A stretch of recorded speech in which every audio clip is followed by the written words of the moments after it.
टीना कर्मवीर, अस्तित्व से अपने जूझ रही है दिल्ली में कांग्रेस, अब कुछ नहीं मिला तो बीजेपी का साथ। अब जी शुक्रिया। देखिए, सबसे पहले मैं बताना चाहती हूँ कि हम एक सोशल वेलफेयर स्टेट में रहते हैं, तो जो हम स्कीम्स देते हैं या जिसे मोदी जी फ्री बीज कहते हैं, वो किसी के लिए खैरात नहीं है। वो जनता का साफ तौर पर अपमान है, क्योंकि वो कोई खैरात नहीं है।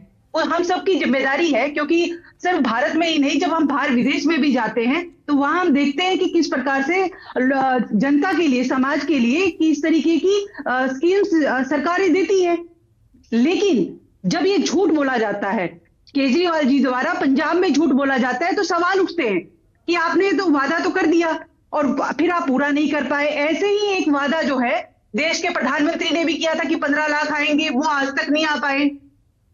आप जनता को, हम क्योंकि हम सरकार में जहां है, हम हिमाचल में, हम कर्नाटक में है, हम जो वादे करते हैं वो वादे पूरे करते हैं।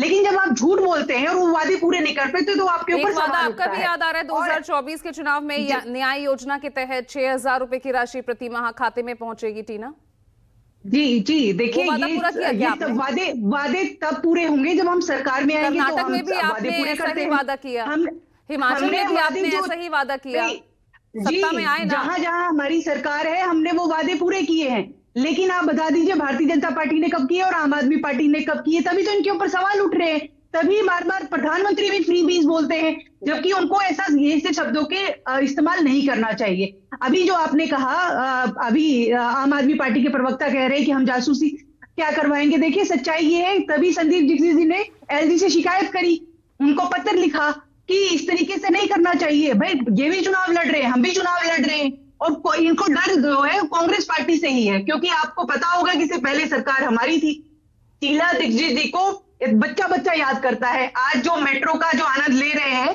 वो मेट्रो भी शीला दीक्षित जी के समय दी गई थी। तो जो दिल्ली का विकास किया गया था वो कांग्रेस पार्टी के समय हुआ। और आज दिल्ली का बदहाल, एक बारिश हो जाती है दिल्ली में तो पता चल जाता है इनकी कितना, इन्होंने केजरीवाल जी ने कितना काम किया है। वो एक बारिश तय कर देती है। झीलों की नगरी बना रहे थे, स्विट्जरलैंड, लंदन, सिंगापुर बना रहे थे, हम भी गए हैं। हमें तो कहीं दिल्ली नजर नहीं आती है कि ये सिंगापुर बना दिया साहब ने।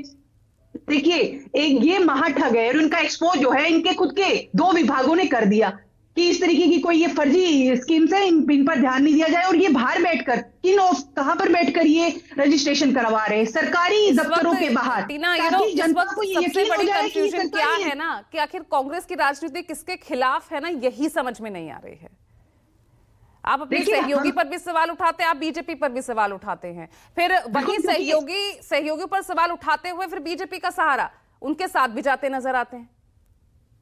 देखिए, हम तो अलग से चुनाव लड़ रहे हैं ना, हम कौन सा इंडिया अलायंस? हम विधानसभा में तो हम अकेले लड़ रहे हैं चुनाव। दिल्ली में तो हमारी सीधी टक्कर जो है आम आदमी पार्टी से है, बीजेपी से है, साफ दिख रहा है। लेकिन जैसे जैसे हम मजबूती के साथ आगे बढ़ रहे हैं, इनको बेचैनी शुरू हो गई है। इसीलिए हमें कभी ये बी टीम बोल रहे हैं, कभी ए टीम बोल रहे हैं। लेकिन सच्चाई जनता के सामने है, क्योंकि जिससे जब हम सरकार में थे, जो हमने कार्य किए वो आज जनता भूली नहीं है और उन कार्यों को याद कर रही है। और वो चाहती है कि दिल्ली के अंदर फिर से कांग्रेस की वापसी हो, क्योंकि जब हमारी सरकार थी तो हम जो वादे और जिस तरीके से ये बार बार रविंद्र जी, आखिर ये बेचैनी किसकी बढ़ती नजर आ रही है इस वक्त दिल्ली की राजनीति में? 3 ही प्रमुख पार्टियां